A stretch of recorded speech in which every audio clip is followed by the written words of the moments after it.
오늘 아침에는 성경의 완전성에 대해서 같이 살펴보는 시간을 갖도록 하겠습니다. 성경의 이슈로 지금 많은 이제 갈등을 좀 벌이고 있는데요. 이 부분에 대해서 좀 말씀을 드려야 되겠다 하는 생각을 가져서 오늘 본문 내용을 정하게 되었습니다.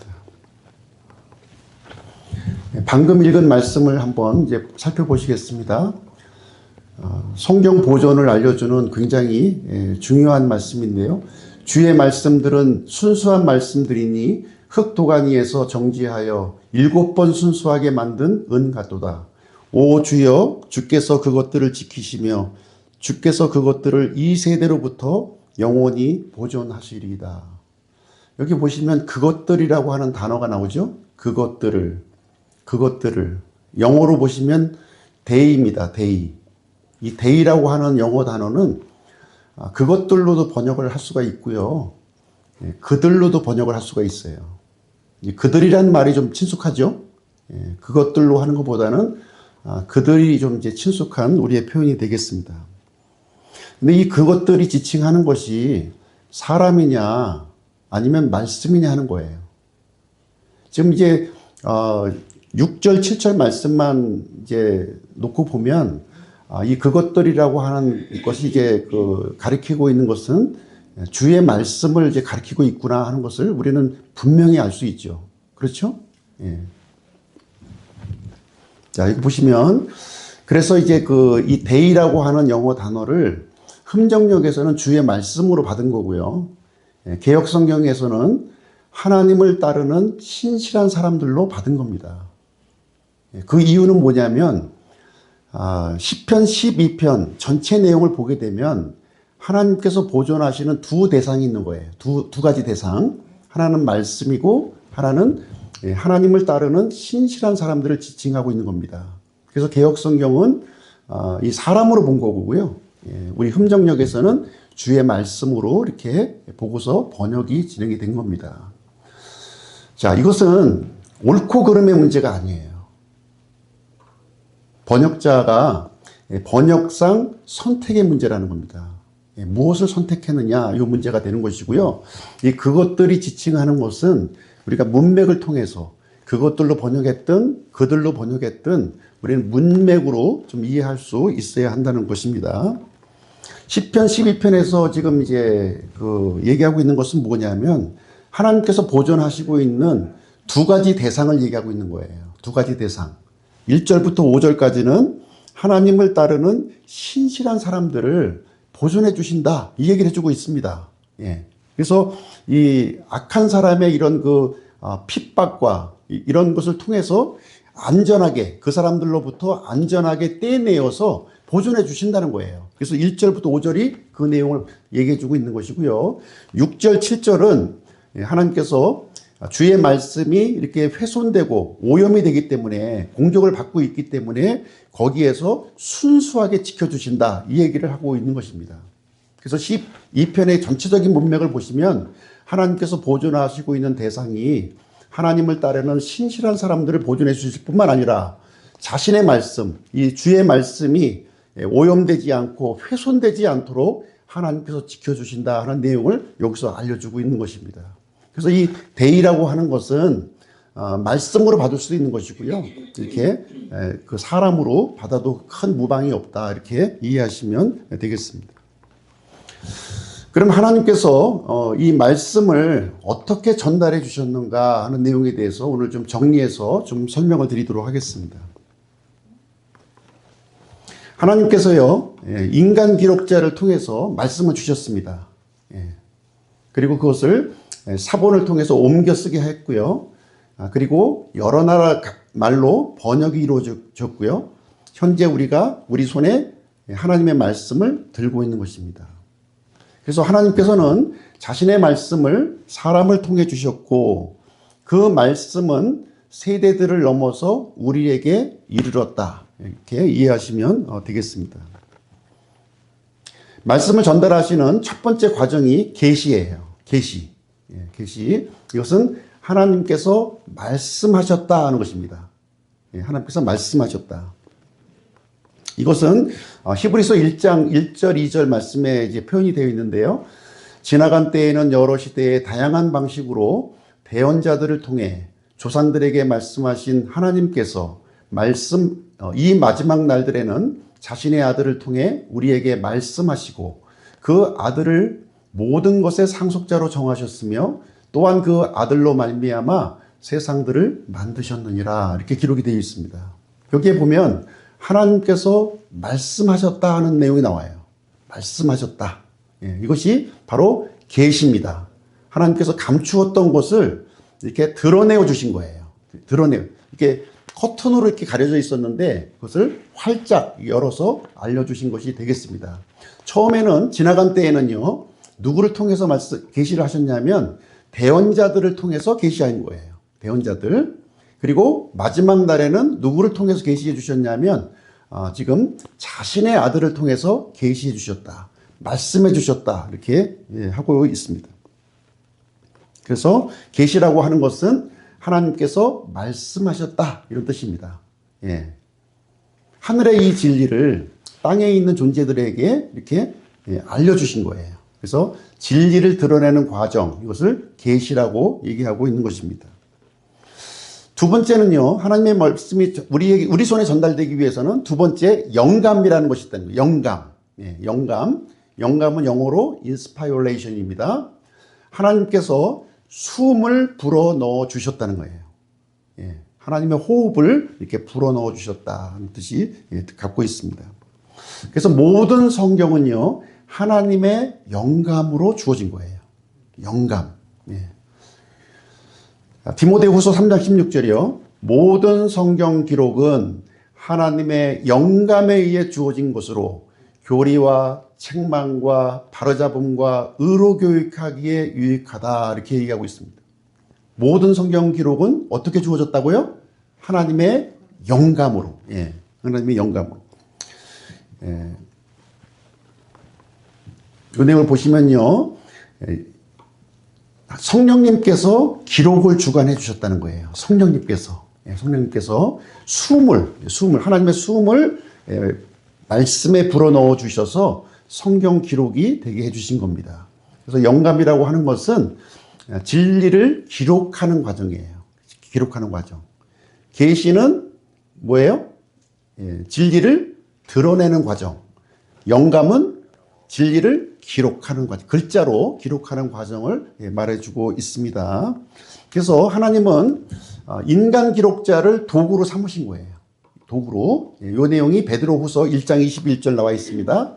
대언은 말씀이에요. 대언이라고 하는 것은 하나님의 말씀은 옛적에 사람의 뜻에 의해 나오지 아니하였고 오히려 하나님의 거룩한 사람들은 성령님께서 자기들을 움직이시는 대로 말하였느니라 이렇게 기록이 되어 있습니다. 그래서 성령님께서 인간 기록자들을 사용하셔서 이렇게 성경을 기록하도록 해주셨다 이 얘기를 해주고 있는 것입니다. 어떤 인간 기록자를 사용하셨나요? 우리가 글을 쓰려면 펜을 가지고 쓰지 않습니까? 펜, 빨간 펜도 쓰고 또 파란 펜도 쓰고 붓펜도 쓰고 만년필도 쓰는 거예요. 그래서 성령님께서 바울이라고 하는 펜으로 써서 성경을 주시기도 했고 베드로라고 하는 펜을 사용하시기도 했고 또 요한이라고 하는 펜을 사용하시기도 했고 구약의 많은 대언자들이라고 하는 펜을 사용해서 성경 기록을 주신 거예요. 기록으로 남겨주셨다는 거죠. 그래서 이것은 기계적으로 받아쓰기 한 게 아니라 그 인간 기록자의 어떤 성격이라든가 또 학식이라든가 이런 경험이라든가 이런 것들을 다각도로 활용을 해서 성령 하나님께서 이렇게 하나님의 말씀을 인간이 알아들을 수 있는 글자로 기록해 주신 것, 이것을 영감이라고 부르는 것입니다. 영감의 의미를 알겠죠? 자, 세 번째는 하나님의 말씀이 우리에게 주어지기 위해서는 보존이라는 과정이 또 필요한 거예요. 보존. 이것은 하나님께서 말씀을 지키셨다 이 뜻입니다. 이 보존의 주체가 사람이 아니라 하나님이시라는 거예요. 하나님께서 말씀을 이렇게 지켜주셨다고 하는 내용이 되겠습니다. 그래서 하나님의 섭리로 이 자신의 말씀을 이렇게 보존해 주셨는데 그 내용이 오늘 이제 본문으로 삼았던 시편 12편 6절 7절입니다. 그래서 하나님의 말씀은 역사적으로 계속해서 공격을 받은 거예요. 이렇게 훼손하도록, 오염시키려고. 그렇지만 하나님은 그러한 과정들을 통해서 자신의 말씀을 순수하게 이렇게 보존해 주셨다 하는 내용이 이제 되겠습니다. 이것을 하나님의 섭리로 보존해 주신 거예요. 섭리의 손길로 이것을 보존을 해 주신 것입니다. 처음에는 이렇게 두루마리 성경으로 우리에게 필사본으로 주었고요. 이것이 사본을 거쳐서 오늘날 인쇄되어 있는 우리 성경으로 우리에게 전달이 되게 된 것입니다. 그래서 보존이라고 하는 것은 진리를 지키는 과정이다. 이렇게 이해하시면 되겠습니다. 네 번째는 정경이 되게 하시는 거예요. 정경. 정경은 이제 영어로 이제 캐논이라고 하는 뜻을 가지고 있어요. 캐논. 자죠, 자. 자와 같이 이렇게 그 말씀의 경계를 세우신 겁니다. 어떤 건 하나님의 말씀이고 어떤 것은 하나님의 말씀이 아니다 하는 그런 경계점을 하나님께서 주신 것입니다. 그래서 여기 보시면 좀 글자가 약간 좀 깨져서 지금 나오고 있는데요. 하나님께서 성경으로 인정받게 해주셨다는 겁니다. 성경으로. 처음에 말씀을 주셨죠. 말씀을 주셨고요. 그 다음에 믿는 사람들, 교회가 이 말씀을 인식하도록 이렇게 하셨습니다. 그 다음에 마지막으로 정경으로 확정하는 그런 일을 이렇게 진행을 해 주신 것입니다. 구약은 주후 90년경 얌니아 회의, 유대 그 랍비들의 공동체를 통해서 이렇게 확정이 되었고요. 신약은 주후 397년 카르타고 회의에서 이렇게 결정이 되었습니다. 근데 그 전에 교회에서 이미 하나님의 말씀으로 받아들여졌던 거예요. 받아들여진 것을 이런 어떤 종교 회의를 통해서 이렇게 확정을 짓는 그런 일을 이렇게 하게 된 것입니다. 그래서 하나님께서 자신의 말씀을 인정받게 하셔서 구약은 몇 권이요? 39권. 신약은 몇 권? 27권. 그래서 66권이 정경이 되도록 이렇게 해 주셨다는 것입니다. 그래서 정경이라고 하는 것은 진리를 이제 구별하는 과정이에요. 이것 하나님의 말씀이고 하나님의 말씀이 아닌 것, 옳은 것, 틀린 것 이것을 이제 구별해 주셨다는 것입니다. 계시록 22장 19절 말씀 보실게요. 만일 어떤 사람이 이 대언의 책의 말씀들에서 빼면 하나님께서 생명책과 거룩한 도시와 이 책에 기록된 것들로부터 그의 부분을 빼시리라 하는 내용이 굉장히 무서운 말씀이 여기에 기록이 되어 있습니다. 이 하나님께서 주신 말씀에 무언가 더하면 이 앞에 있는 구절에 있는데요. 재앙을 더하여 주실 것이요. 이렇게 되어 있고요. 그리고 또 빼면 어떻게 되느냐? 그의 부분을 빼시리라 이렇게 되어 있습니다. 그래서 그의 부분을 빼신다고 하는 표현이 이게 좀 논란을 좀 일으키고 있는데요. 구원을 잃어버린다고 하는 뜻은 아니에요. 이게 구원을 잃어버린다고 하는 것은 굉장히 좀 앞서간 해석이고요. 이 그의 부분을 빼신다고 하는 것은 이 하나님의 말씀을 이렇게 다루는 사람이 이렇게 고의적이든 뭐 고의적이 아니든 더하거나 이게 빼게 되면 이렇게 그의 부분을 이제 빼버리시겠다 이렇게 말씀해주고 있는 건데요. 그것은 그 사람이 받아야 될 어떤 그 상속 유업 이런 복을 제하여 버리겠다는 거예요. 그동안 자기가 이렇게 쌓아놓았던 그런 상속 유업을 이렇게 제거해 주신다, 제거해 버린다 하는 그런 이제 물거품이 돼 버리는 거예요. 그래서 하나님의 말씀은 굉장히 신중하게 두려워하는 마음으로 다뤄야 된다는 것을 경고로 이제 성경의 제일 마지막 부분에 기록이 되어 있는 것입니다. 자, 정경이 되었고요. 그 다음 과정은 번역이라고 하는 과정. 정경은 어떻게 되어 있습니까? 구약은 히브리어, 신약은 그리스어로 되어 있어요. 오늘날 우리가 히브리어와 그리스어로 읽는다면 얼마나 불편하겠습니까? 그렇죠? 근데 이 번역이라는 과정을 통해서 우리가 읽을 수 있는, 각 나라의 사람들이 읽을 수 있는 언어로 하나님의 말씀을 우리가 접하게 되었다고 하는 사실입니다. 이것이 번역이에요. 하나님께서 진리의 불을 처음에 이제 주셨어요. 계시죠? 계시를 주셨고 이것을 다른 언어의 등불로 이렇게 옮겨지는 것, 이것을 번역이라고 이제 얘기하고 있는 것입니다. 그래서 하나님께서 최초에 이제 불을 붙여주셨잖아요. 예, 그 불을 붙여주셨고, 그 불을 다른 언어의 등불로 옮겨 담는 것, 이것을 번역이라고 이제 표현하고 있는 것입니다. 여섯 번째는 해석이죠. 해석. 이것은 이제 각자 성도들이 하나님의 말씀을 이렇게 깨닫는 과정을 얘기해 주고 있는 것입니다. 이 과정에서는 성령님께서 진리를 깨닫게 해 주신다는 겁니다. 내 양은 나의 음성을 듣는다 이렇게 말씀하셨잖아요. 그래서 구원받은 사람에게는 성령님이 있어요. 그래서 이 말씀은 하나님의 말씀이구나, 하나님의 말씀이 아니구나 하는 것을 분별할 수 있도록 이렇게 해주셨다는 겁니다. 그렇죠? 그래서 하나님이 진리의 말씀을 주셨고요. 이제 성령님의 조명하심을 통해서 우리 그 구원받은 성도들이 하나님의 말씀을 분별해서 이렇게 이해할 수 있도록 이렇게 해 주셨다고 하는 사실입니다. 자, 전체적으로 한번 보실게요. 전체적인 내용을 보시면 하나님의 말씀이 우리에게 전달되는 과정이 계시, 그 다음에 영감, 그 다음에 보존, 정경, 번역, 그리고 해석, 이런 순서로 우리에게 이렇게 전달이 되고 있구나, 이렇게 이해하시면 되겠습니다. 자, 여기에서 이제 우리가 좀 생각을 해볼 게 뭐냐면, 성경에는 두 가지 흐름이 있다는 겁니다.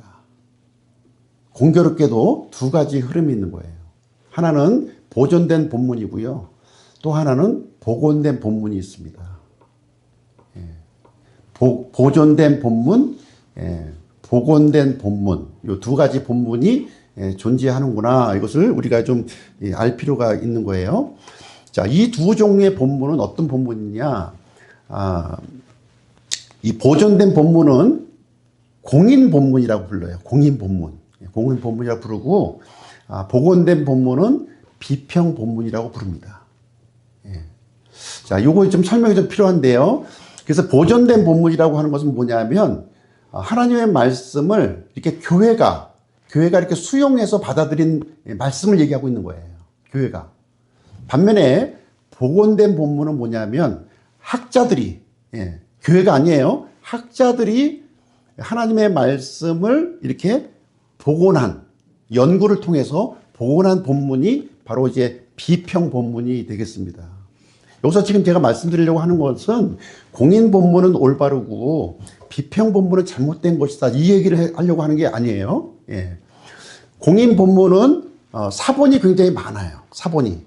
왜냐하면 교회가 수용했기 때문에 이것을 이제 지금과 같이 인쇄술이 발달됐던 시대가 아니었고요. 그래서 필사를 통해서 이렇게 자꾸 옮겨서 이렇게 서로 돌려보는 그런 그 일을 했기 때문에 다수 본문이 이제 있는 것이고요. 반면에 이 복원된 본문은 소수 본문이에요. 몇 권 안 돼. 대표적인 것이 신의 사본과 바티칸 사본입니다. 근데 이 공교롭게도 이 신의 사본과 바티칸 사본은 다수 사본보다는 연도가 오래된 겁니다. 연도가 오래됐어. 역사적으로 더 깊어. 주후 한 3세기경 그때의 사본인 거예요. 근데 이 다수 사본은 종교개혁 그 전후, 그러니까 1500년 그 전후에 이제 그 사본을 이렇게 편집한 것을 다수 사본이라고 부르는 것이고요. 소수 사본은 굉장히 연대가 오래된 거예요. 오래됐다. 그래서 비평 본문을 이렇게 주장하는 학자들은 이렇게 얘기하는 거예요. 오래된 것이 중요하지. 오래된 게 더 가치가 있고 의미가 있는 것이 아닌가. 그래서 이것을 기준으로 삼아야 된다, 이렇게 주장을 하는 겁니다. 근데 공인본부 쪽에서는 어떻게 주장을 하냐면, 아니, 오래된 게 꼭 옳다고는 볼 수가 없죠. 아니, 우리 믿는 사람들이 많이 돌려서 본 게 이것이 기준이 돼야 되는 거 아니에요? 하는 것이 이제 의견이 갈라진 겁니다. 예. 그래서 학자들은 소수 사본이 옳다, 이렇게 주장을 하고 있는 것이고요. 그래서 신학교에서는 이 소수 사본을 가리키는 겁니다. 이 오래된 그 고대 사본을 이제 가리키고 있는 것이고요. 그러나 공인 본문 쪽 이쪽에서는 많이 지금 신약 성경만 해도 그 사본이 한 6천여 개 되거든요. 7, 8%가 이 다수 사본에 들어가는 거예요. 공인 본문에 들어가는 거예요. 근데 반면에 소수 사본은 1, 2%밖에 안 되는 거죠. 근데 이것은 오래됐어. 덜 오래됐고요. 이런 차이를 이제 가지고 있습니다. 그래서 우리는 두 종류의 성경 시대를 지금 어쩔 수 없이 이제 살아가고 있는 것이 되겠습니다. 그래서 공인 본문의 그 대표적인 성경이 킹제임스 성경이에요. 킹제임스 성경. 그리고 이 비평 본문의 대표적인 성경이 개역 성경입니다. 예. 킹제임스 성경은 또 역사가 오래됐어요. 종교개혁 때 이루어졌기 때문에 오래됐습니다. 1611년이에요. 1611년에 킹제임스 성경이 이렇게 출간이 되었고요. 그럼 개역 성경은 언제 출간이 되었느냐? 킹제임스 성경이 나온 지 이렇게 한 200년 이상이 지나서 개역 성경이 나온 거예요. 학자들을 통해서 이렇게 연구해서 이제 나타난 성경이 개역 성경이 이제 되겠습니다. 그래서 개역 성경의 역사는 또 어떻게 보면 짧죠. 100몇 년밖에 안 되는 거예요. 반면에 킹제임스 성경은 한 400년 이상 전 세계적으로 사용하는 그런 성경이 이제 되고 있는 것입니다. 그래서 두 종류의 성경이 오늘날 충돌하고 있는 거예요. 학자들은 개역 성경이 올바른 성경이다 이렇게 주장을 하고 있는 것이고요. 이렇게 보수적인 이런 교회들은 킹제임스 성경이 권위 있고 이게 하나님께서 보존해 주신 성경이다 이렇게 주장을 하고 있는 것입니다. 우리 어떻게 받아들여야 될까요? 예. 어쨌든 이 두 성경이 이제 충돌하고 있는데 충돌하는 상황에서 킹제임스 성경에서는 개역 성경을 완전히 무시하고 잘못된 성경으로 이렇게 없애버려야 될 성경으로 이렇게 해야 됩니까? 아니면 개역 성경은 킹제임스 성경은 그 오래된 성경 이런 성경으로 해서 이렇게 묻어놔야 되는 것일까요? 어떻게 생각을 하십니까? 킹제임스 성경과 개역 성경이 이렇게 싸울 때 누가 유익을 볼까요? 누가 유익을 보겠습니까? 지금 제가 이제 영풍역 주변을 이렇게 다니다 보면은 우리 그 교회 쪽에서는 거의 전도 안 하고요. 지금 이단들이 지금 전도를 많이 하고 있어요. 개역 성경과 킹제임스 성경이 싸우는 틈에 지금 이단들은 계속 숫자를 늘려나가고 있고요. 교회는 계속 이렇게 분절과 이런 혼란 속에 지금 빠져들어가고 있습니다. 누가 이익을 봅니까? 지금 마귀가 이익을 보고 있는 거예요. 마귀가 요 빈틈을 노려서 계속해서 지금 공략을 하고 교회들을 이제 무너뜨리고 있는 것입니다. 그래서 제가 이제 결론적으로 드릴 말씀은 뭐냐면 저는 흠정역과 개역 성경은 이게 대결의 관계가 아니라 상호 보완의 진리로 우리가 받아들여야 된다 이렇게 저는 말씀을 드리고 싶습니다. 상호 보완의 진리예요. 예. 킹제임스 성경의 그 장점이 있죠. 예. 개역 성경의 장점도 있습니다. 그렇죠? 지금 킹제임스 성경을 지금 이제 믿고 있는 사람들이 한결같이 고백하는 게 뭐냐면 저는 개역 성경으로 구원받았고요. 개역 성경으로 믿음 생활을 했습니다. 이렇게 고백하지 않습니까? 개역 성경도 유익이 있었던 거 아니에요. 예. 개역 성경을 통해서 복음이 전달되었고 개역 성경을 통해서 좀 부족하긴 하지만 교회들이 우리나라에 많이 세워진 겁니다. 그리고 개역 성경을 사용했던 사람들 중에서도 많은 하나님께 그 쓰임을 받은 그런 지도자들이 있습니다. 이건 부정할 수 없는 거잖아요. 또 킹제임스 성경을 사용하는 사람들 중에서도 하나님께서 이렇게 귀히 쓰임을 받고 있는 사람들이 많이 있습니다. 또 킹제임스 성경의 이 우수성을 통해서 이 복음이 전달되고요. 확고한 교리가 이렇게 세워졌다고 하는 것, 이것을 부인할 사람은 또 아무도 없습니다. 그래서 저는 이제 이렇게 이해하고 있는 거예요. 흠정역 성경은 보존의 성경이다. 하나님께서 보존해 주신 성경이라는 거예요. 하나님의 말씀을 정확하게, 분명하게 알고 싶으십니까? 킹제임스 성경 보세요. 정확하게 분명하게 기록이 되어 있습니다. 반면에 개역 성경은 전달의 성경이라는 거예요. 정확하진 않지만 하나님의 말씀을 거기에 전달하고 있습니다. 거기에도 십자가의 복음이 들어있고요. 구원이 들어있고, 그런 내용들이 좀 부족한 부분이 있지만, 그럼에도 불구하고, 그런 사람들이 받을 수 있는 그런 내용들이 포함이 되어 있다는 겁니다. 그렇죠? 그래서 두 성경은 모두 하나님의 말씀을 증거하고 있다는 겁니다. 이 번역 성경은 하나님께서 처음 주신 그 자필원본은 완벽합니다. 완벽해요. 그러나 이 번역 성경은 사람이 인간의 언어로 번역한 것이기 때문에 완벽할 수는 없어요. 킹제임스 성경이라 할지라도 오류가 없다, 전혀 없다고 할 수는 없습니다. 왜냐하면 초기에는 이게 철자법의 그런 오류도 있고요. 여러 가지 그 수정한 부분이 근본적인 내용을 바꾼 건 아니지만 그런 그 철자법이라든가 어법이라든가 이것을 교정한 부분이 있다는 거죠. 그런 부분에서는 부족함이 킹제임스 성경에도 있다는 것을 이제 말씀을 드리는 것이고요. 이렇게 해서 우리는 보존된 성경과 이 전달된 성경에서의 그런 균형점을 우리는 이제 받아들일 필요가 있다. 열린 마음으로 좀 받아들여야 될 필요성이 있다는 겁니다. 서로의 부족함을 이렇게 보완하는 걸로 해야지, 부족함을 서로 공격을 하게 되면 하나님의 말씀 자체가 이렇게 가로막히게 되고요. 전달이 안 되게 되는 그러한 일이 생겨난다. 그래서 하나님께 영광이 되는 것이 아니라 사탄에게 유익을 주는 그런 이상한 일이 지금 이제 현재 일어나게 되는 것입니다. 이 번역은요, 부족한 번역이에요. 부족한 번역이 있다는 것이죠. 그렇죠? 이렇게 사과를 보시게 되면 다 먹을 수 있는 사과 아닙니까? 점이 있다고 못 먹나요? 또 이렇게 움푹 들어가 있다고 못 먹는 거 아니잖아요. 예. 보기 좋은 사과도 우리가 먹을 수 있는 거고, 또 동일한 사과의 모습이지만 이렇게 이런 부분이 있다고 해서 사과 자체를 우리가 부정할 필요는 없다는 겁니다. 예.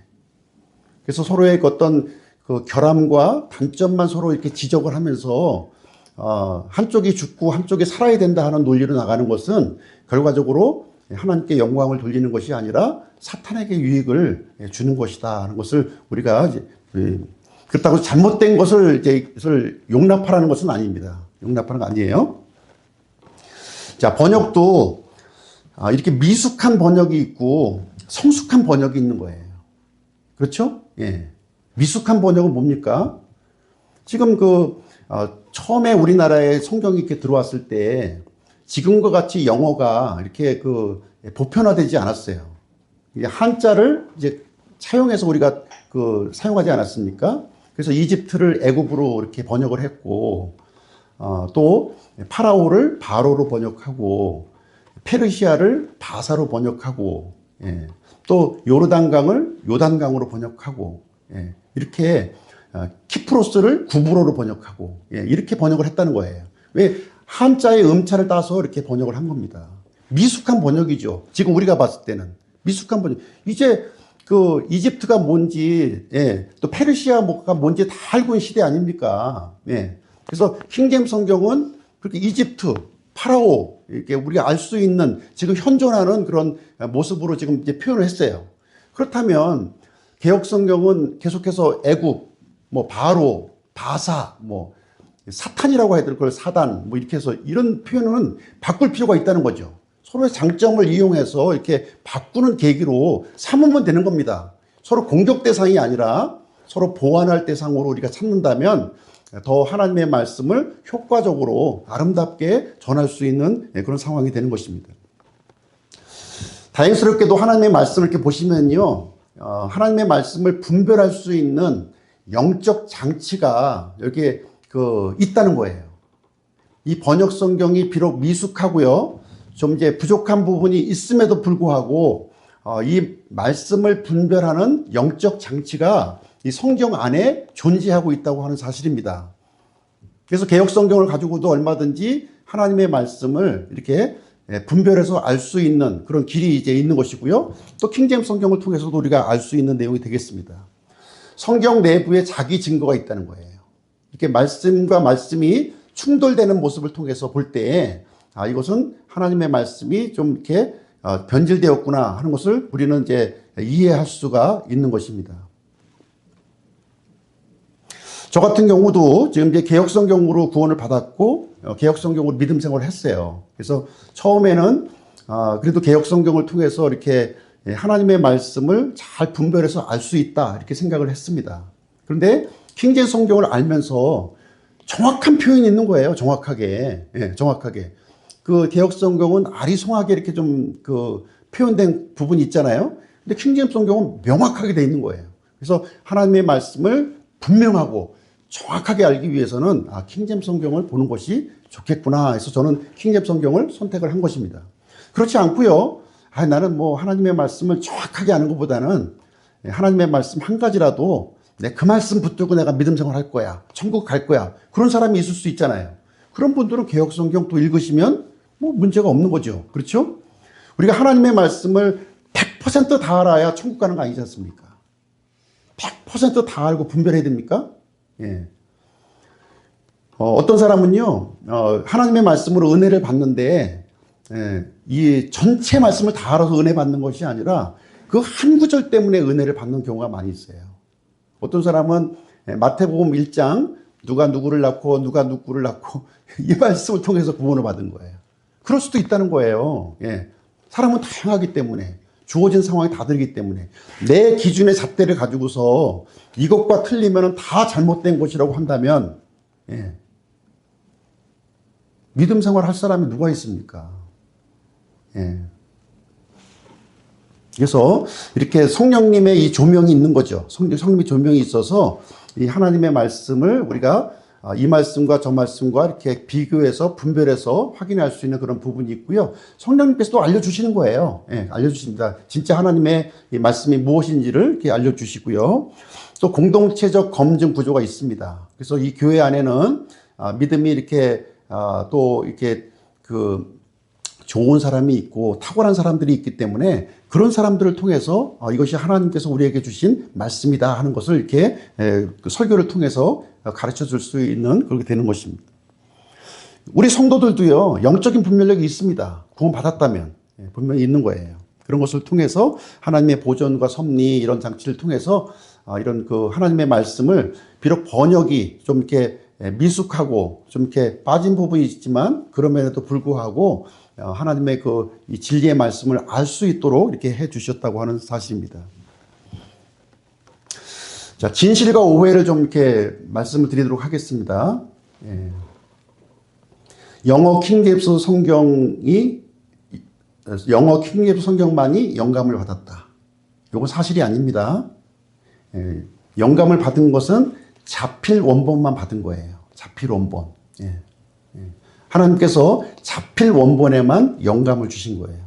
킹제임스 성경에 영감을 받았다 하는 것은 킹제임스 성경 진영에서는 대부분의 진영에서는 주장하지 않는 내용입니다. 말씀 보존학회에서만 영어 킹제임스 성경이 영감을 받았습니다 하고 주장을 하고 있는데 그건 잘못된 그 주장이라고 생각을 해요.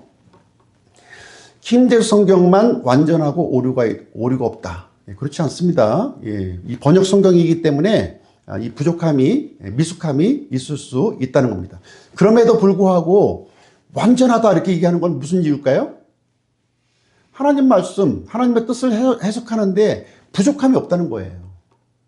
개혁 성경을 들고 설교하시는 많은 목사님들도요, 개혁 성경을 들고 뭐라고 얘기하냐면, 비록 없음이라는 구절이 있음에도 불구하고 이 말씀은 완전한 하나님의 말씀입니다 하고 선포하잖아요.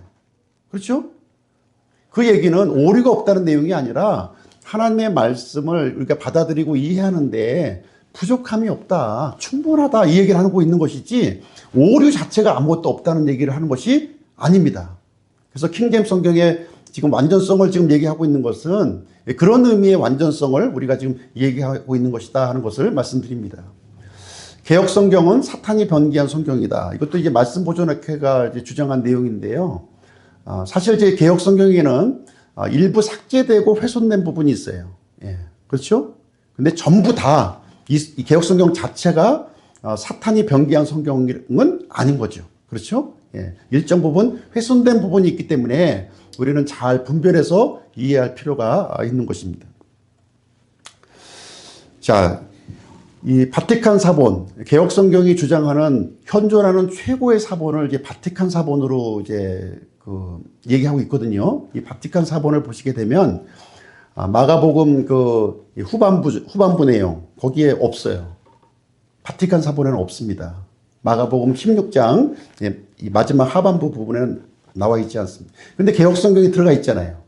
그래서 그걸 집어넣습니다. 집어넣는데 현존한 그 밑에 각주를 달아놨어요. 뭐라고 달아놨냐면 현존하는 최고의 사본에는 없음 이렇게 써놨어요. 예.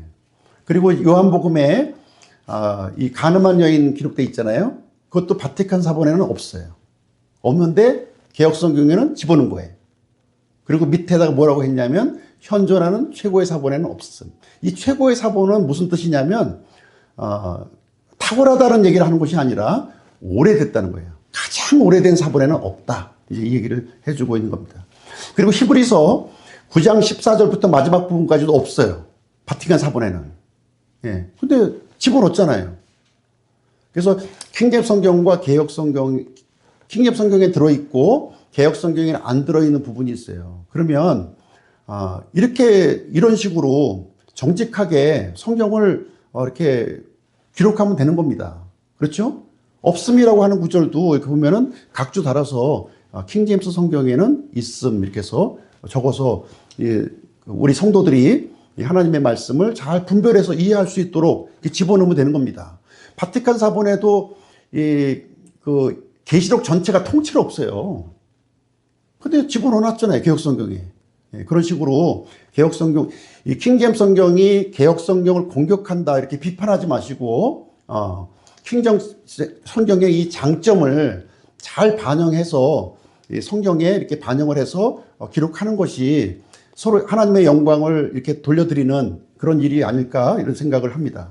킹제임스 성경도 마찬가지예요. 무조건 개혁 성경이 잘못됐다. 킹제임스 성경만이 옳다 이렇게 주장하는 것보다는 이 개혁 성경의 장점도 이제 많이 있는 거예요. 이렇게 장점. 그런 부분들은 우리가 이제 받아들여서 킹제임스 성경이 소수의 몇 사람만 이렇게 공유하는 그런 그 폐쇄된 성경이 아니라 많은 사람들이 읽힐 수 있는 그런 성경으로 만드는 것이 올바른 그 방법이 아니겠습니까?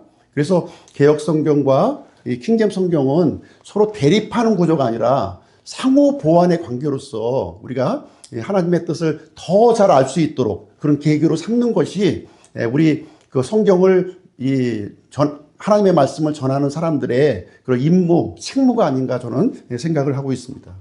무조건 상대방을 비판하고 한쪽에서는 이단으로 지금 그 정죄하고 또 한쪽에서는 사탄의 성경으로 정죄하는 했을 때에는 결국은 하나님께 영광을 받는 것이 아니라 사탄에게 이용당하는 그 결과를 초래한다는 것입니다. 자, 킹제임스 성경만이 유일한 성경이다. 아닙니다. 킹제임스 성경 유일하다고 주장하지 않아요. 근데 나는 정확한 그 말씀을 우리는 알기를 원하기 때문에 내가 사랑하고 아끼는 성경이라는 겁니다.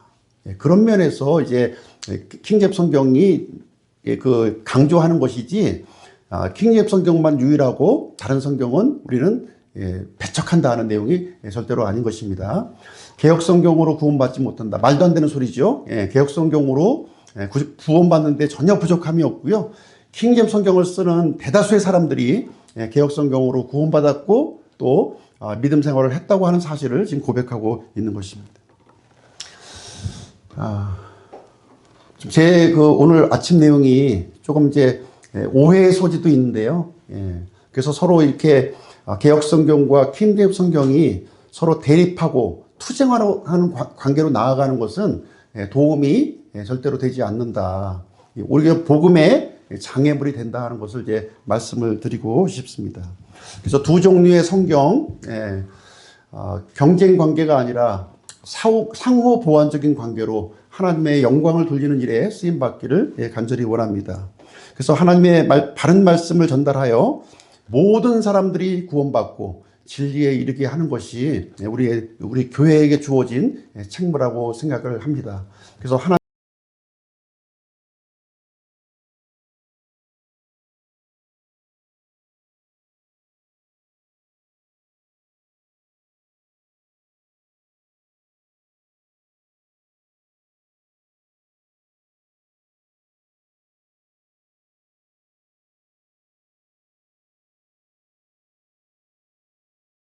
함께 영광을 돌리는 우리 기쁨 침례교회가 되기를 주님의 이름으로 축복드립니다.